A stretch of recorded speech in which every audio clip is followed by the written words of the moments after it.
Bienvenue dans cette capsule où nous allons comprendre l'importance des vitamines B pour le corps. Alors les vitamines B sont également appelées niacine ou acide nicotinique. Voilà, pour information, hein, mais bon, on va garder vitamine B, ça va être bien plus simple.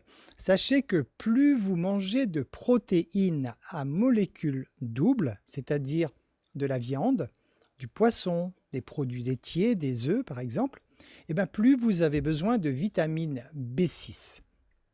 Et puisque la vitamine B6 est importante donc pour le métabolisme des protéines. Donc sachez que si vous faites un apport régulier important de protéines à votre corps, il va falloir complémenter avec de la vitamine B6. Sachez également que la pilule contraceptive amène des carences importantes en vitamine B6. Donc là aussi, il est important pour les femmes qui prennent la pilule contraceptive donc de savoir qu'elles doivent complémenter avec de la vitamine B6. Enfin, quand je dis complémenter, en tout cas, avoir une alimentation équilibrée qui apporte suffisamment de vitamine B6 pour compenser. Les ennemis de la vitamine B en général, donc tout le groupe de vitamine B, donc le complexe, c'est le sucre, l'alcool et tout ce qui est aliments raffinés. C'est pour ça qu'on vous dit souvent le pain blanc ou le riz blanc, ce ne sont pas des bons aliments entre guillemets dans le sens qu'effectivement que ça va absorber en quelque sorte toute la vitamine B de votre corps. Sachez également que la dépendance à l'alcool peut être réduite, donc c'est comme ça que on traite la dépendance à l'alcool avec une forte consommation en vitamine B.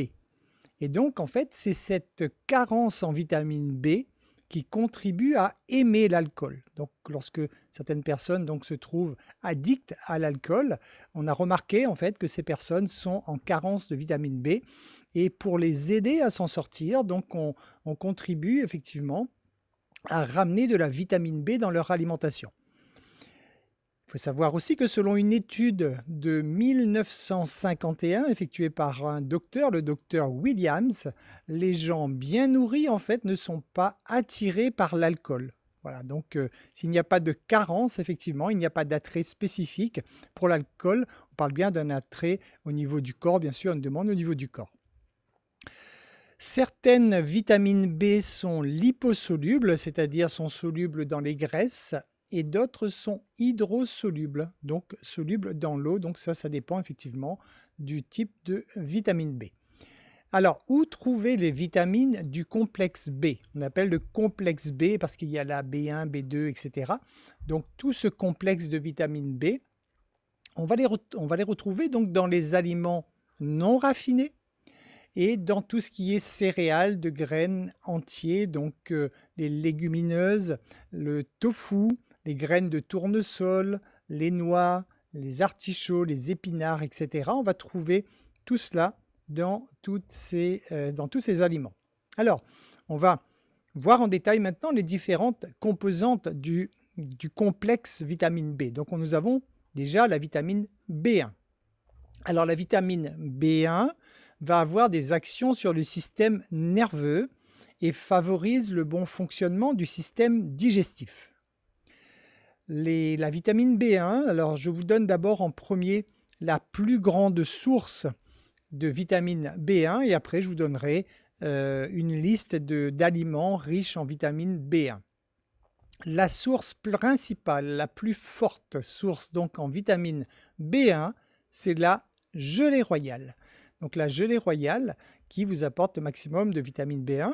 Ensuite, vous allez trouver lorsque dans tout ce qui est fruits et légumes, vous allez retrouver ça dans les pois, dans les lentilles, dans les graines, les noix, les haricots, les pommes de terre, les oranges, les légumes à feuilles vertes, les graines de tournesol, les noix du Brésil, le son de riz et le riz complet. Voilà, donc là, dans tous ces aliments, vous pouvez trouver donc des sources de vitamine B1. Ensuite, on passe à la vitamine B2. Alors la vitamine B2, ça sert à quoi? En fait, la vitamine B2 sert à stimuler votre système immunitaire. Et la vitamine B2 est indispensable à la croissance, aux yeux, à la peau, aux ongles et aux cheveux. Où est-ce qu'on va trouver de la vitamine B2? Une fois de plus, ce qui arrive en premier, donc en source de vitamine B2, c'est une nouvelle fois la gelée royale. Ensuite, vous avez les légumes verts, vous avez le son de riz, les avocats, les céréales, les germes de blé, les amandes, les graines de tournesol, les choux de Bruxelles, les pruneaux, les pommes, les bananes, les carottes, le pamplemousse et les noix de coco. Tout ça, c'est très riche en vitamine B2. Maintenant, la vitamine B3. Alors, la vitamine B3 va agir également sur le système nerveux. Les sources, alors là, cette fois, si vous consommez de la viande, la source principale de vitamine B3, vous allez le retrouver dans la dinde, donc cette viande blanche, la dinde. Sinon, en fruits et légumes, vous allez trouver ça, ou en céréales, donc c'est tout ce qui est germes de blé, les noix, le riz complet, bien sûr, les graines de tournesol, les pommes de terre, les légumes verts, les amandes également, la rhubarbe, l'orge complet, le son de riz. Voilà, tout cela, vous trouvez donc de la vitamine B3. Ensuite, nous passons à la vitamine B5. Alors, la vitamine B5, c'est un bon anti-stress. Au niveau des sources, la source la plus forte en vitamine B5, si vous consommez de la viande également, c'est dans le foie que vous allez trouver cette source la plus importante. Sinon, c'est dans les pois, la gelée royale également, les légumes verts, les avocats, les bananes, le brocoli, les feuilles de chou, les oranges et les haricots. Donc tout cela, c'est de la vitamine B5, donc bon anti-stress. Ensuite, nous passons à la vitamine B6. Alors la vitamine B6, c'est pour le fonctionnement correct de l'ADN et de l'ARN. Alors on en parle beaucoup en ce moment, hein, surtout de l'ARN. Donc sachez que c'est cette vitamine qui convient très bien pour le système nerveux et également pour le cerveau. Ça contribue à une bonne santé du sang, à une bonne formation donc de globules rouges, ça normalise le taux d'hémoglobine, ça évite donc les carences qu'on peut trouver donc sur cette vitamine, ça évite donc la dépression, ça évite des lésions sur la peau, ça évite l'anémie, la nervosité extrême, la faiblesse, les nausées, les vomissements, les maux de tête, les boutons et les œdèmes prémenstruels. Voilà. Donc si vous avez des enfants nerveux, par exemple, hein, dites-vous bien que il faudrait peut-être revoir cette source d'alimentation en vitamine B6 pour les aider donc à rééquilibrer donc le système nerveux. Les sources de cette vitamine, une fois de plus, on retrouve number one, la gelée royale qui arrive bien au devant. Ensuite, vous avez les légumes à feuilles vertes, vous avez les bananes, avocats, germes de blé, les noix, la mélasse, le chou, le poivron vert, les carottes, le riz complet, le miel, les pruneaux, les pommes de terre et les graines de tournesol. Alors naturellement, vous allez retrouver tout ça dans le post, hein, ça va être plus facile, vous n'allez pas pouvoir peut-être tout noter là tout de suite, mais vous retrouverez donc tous ces détails dans le post associé à cette vidéo. Ensuite, nous avons la vitamine B9. La vitamine B9, elle sert à la formation des globules rouges essentiellement, donc une fois de plus, c'est la production également d'ADN, ARN, et ça sert au métabolisme des acides aminés. Vous comprenez que si vous prenez effectivement une source importante de protéines, il faut compenser avec de la vitamine B9 qui va donc servir donc au métabolisme de ces acides aminés. Les sources de la vitamine B9, c'est le pollen, encore un produit de la ruche, hein, le pollen qui arrive tout en haut de la liste.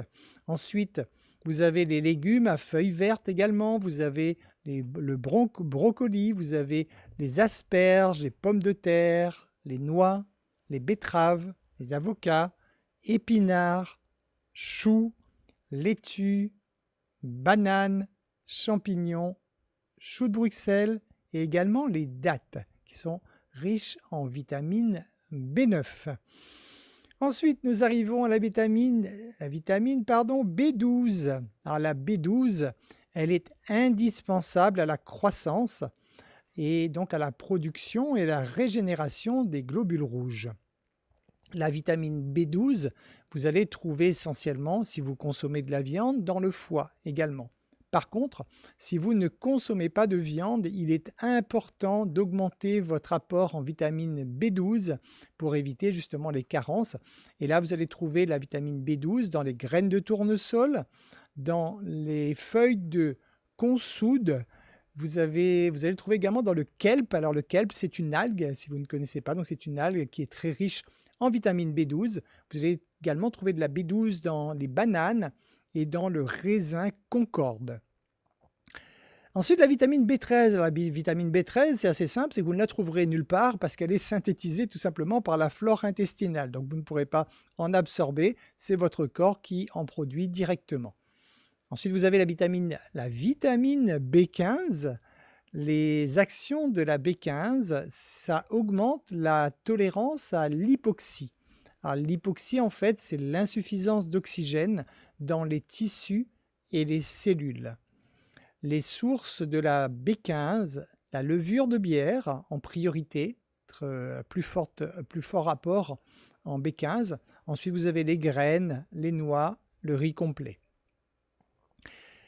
Vous avez ensuite la vitamine B17. Oui, la liste des vitamines B est quand même très longue. Donc la B17 a des effets préventifs et anticancéreux. Ceci dit, donc vous avez les sources, les noix de cajou, les framboises, le canneberge, les abricots canneberge, je ne sais pas trop comment on prononce d'ailleurs, hein.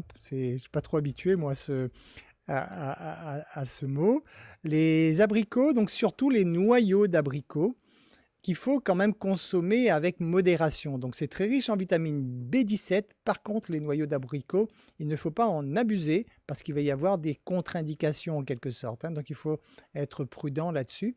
Vous avez sinon les mûres, les haricots mungo, les haricots de Lima, vous avez les pois chiches, les graines de lin, les noyaux de pêche ou les noyaux de prune. Voilà, tout ceci pour de la vitamine B17. Mais comme je vous le disais, la vitamine B17, soyez prudent à ne pas en consommer de façon excessive.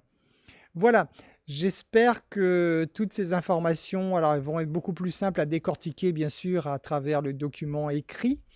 Je vous conseille en tout cas d'y porter attention puisque nos sociétés modernes sont de plus en plus carencées, donc surtout au niveau donc de la vitamine B entre autres. Donc pensez vraiment à vérifier si votre alimentation est suffisamment équilibrée et que vous avez en tout cas un petit peu de toutes ces sources de vitamines à travers votre alimentation pour assurer à votre corps un développement le plus parfait qui soit. Je vous remercie pour votre attention, je vous dis à très bientôt dans une nouvelle capsule.